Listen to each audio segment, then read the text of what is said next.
ಹೆಂಡತಿ ಡಿವೋರ್ಸ್ ನೀಡದೆ ಅಕ್ರಮ ಸಂಬಂಧ ಹೊಂದಿದ್ದಾಳೆ ಎಂದು ಆರೋಪಿಸಿ ಆಕೆಯ ಹತ್ಯೆಗೆಂದೇ ಗನ್ ಟ್ರೈನಿಂಗ್ ಪಡೆದುಕೊಂಡು ಬಂದ ಪತಿ ಆಕೆಯನ್ನ ಗುಂಡಿಕ್ಕಿ ಕೊಲೆಗೈದ ಘಟನೆ ಬೆಂಗಳೂರಿನ ಮಾಗಡಿ ರಸ್ತೆಯಲ್ಲಿ ನಡೆದಿದೆ.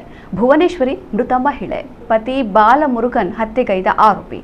ಈತನ ಪೂರ್ವಯೋಜಿತ ಮತ್ತು ಕ್ರಿಮಿನಲ್ ಮೈಂಡ್ ಪೊಲೀಸರನ್ನೇ ಹುಬ್ಬೇರುವಂತೆ ಮಾಡಿದೆ.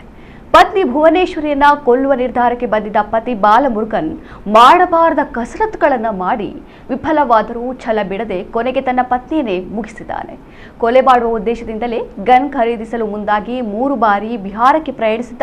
ಅಲ್ಲೇ 15 ದಿನಗಳ ಕಾಲ ಪಿಸ್ತೂಲ್ ಬಳಸುವ ತರಬೇತಿಯನ್ನೂ ಪಡೆದಿದ್ದ ಎಂಬ ಆಘಾತಕಾರಿ ಮಾಹಿತಿ ತನಿಖೆಯಿಂದ ಬಯಲಾಗಿದೆ. ಒಂದು ಗನ್ನನ್ನ ತಮಿಳುನಾಡಿನ ವ್ಯಕ್ತಿಯೊಬ್ಬರಿಗೆ ನೀಡಿ ಪತ್ನಿ ಕೊಲೆಗೆ ಸುಪಾರಿ ನೀಡಿದ್ದ.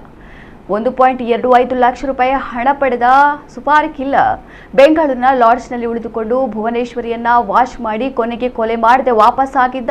ಸುಪಾರಿ ಕಿಲ್ಲರ್ನಿಂದ ಕೆಲಸ ಆಗದಿದ್ದಾಗ ಬಾಲಮುರುಗನ್ ತಾನೇ ಅಖಾಡಕ್ಕೆ ಇಳಿದಿದ್ದ. ಸದ್ಯ ಪ್ರಕರಣಕ್ಕೆ ಸಂಬಂಧಿಸಿದಂತೆ ಗನ್ ನೀಡಿದವರು ಹಾಗೂ ಸುಪಾರಿ ಪಡೆದವನ ಪತ್ತೆಗೆ ಮಾಗಡಿ ರಸ್ತೆ ಪೊಲೀಸರು ತೀವ್ರ ಕಾರ್ಯಾಚರಣೆ ನಡೆಸುತ್ತಿದ್ದಾರೆ.